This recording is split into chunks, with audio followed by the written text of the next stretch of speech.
कल हमने आपको एक जानकारी दी थी जिसमें हमने आपको बताया था कि 2020 में एक फेक एनकाउंटर होता है जिसमें 3 बेगुनाहों को मौत के घाट उतार दिया जाता है। लेकिन इस केस में जुड़े एक कैप्टन को उम्र कैद की सज़ा जो वो सुनाई गई थी। लेकिन हमने कल ही आपको एक जानकारी दी थी कि कोर्ट ने इस कैप्टन को बेल जो वो दे दी है। 3 साल की सज़ा काटने के बाद इस कैप्टन को बेल मिली है।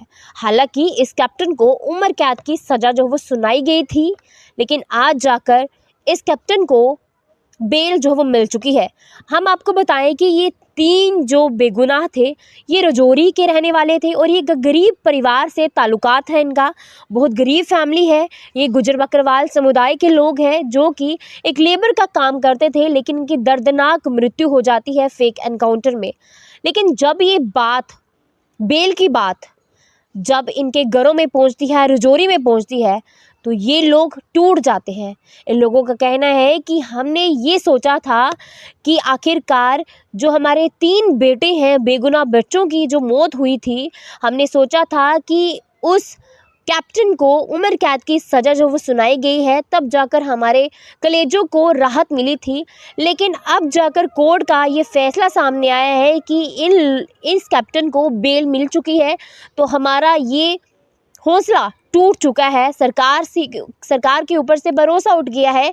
उन्होंने कहा है कि हम ऐसे नहीं छोड़ेंगे, हम उच्च वर्ग अधिकारियों के पास जाएंगे और हम इंसाफ की भीख मांगते हैं। उन्होंने कहा है कि हमें इंसाफ चाहिए, हमें उन बच्चों का इंसाफ चाहिए जो कि फेक एनकाउंटर में बेबुनियाद से ही मारे जाते हैं। उन्होंने कहा है कि हमें उन बच्चों का इंसाफ चाहिए जो कि गरीब परिवार से थे।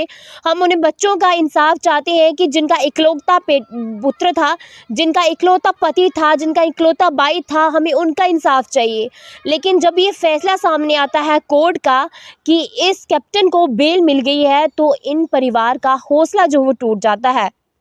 जिसके ऊपर उन्होंने कहा है कि उन्हीं के परिवारों ने कहा है कि जब 2020 में ये फेक एनकाउंटर होता है तब लेफ्टिनेंट गवर्नर मनोज सिन्हा जी उनके घर पे पहुंचते हैं और उन्होंने कहा है कि इस वारदात को प्रधानमंत्री नरेंद्र मोदी तक साझा किया गया है।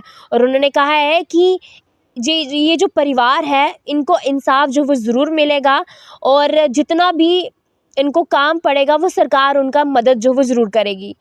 उन परिवार का ये कहना है। लेकिन उन्होंने कहा है कि सरकार से ये कहा है कि आज जाकर ये इंसाफ कहाँ का है कि अब जाकर जो कैप्टन है वो खुलेआम घूमेगा और जो हमारे बच्चे चले गए हैं उनको इंसाफ कैसे मिलेगा। जो कैप्टन है वो 3 साल की सज़ा जो वो काट कर आ रहा है, हालांकि उसको उम्र कैद की सज़ा जो वो सुनाई गई थी, लेकिन वो परिवार बहुत ज़्यादा दुखी हो चुका है जिन्होंने अपने 3 पुत्र जो वो खोए हैं इस फेक एनकाउंटर में। मारे गए इम्तियाज़ अहमद के पिता ने कहा है कि हमें मुआवजा जो 5 लाख सरकार ने दिया है हमें वो नहीं चाहिए।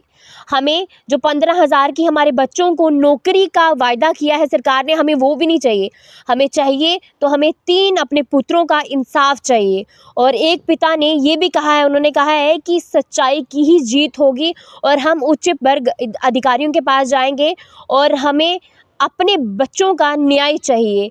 और साथ ही साथ उन्होंने ये भी कहा है कि हम टूट चुके हैं जब ये बात सामने आती है कि इस एनकाउंटर में जो कैप्टन था उसको बेल मिल गई है, तो हमारे हौसले जो है वो काफ़ी ज़्यादा टूट चुके हैं।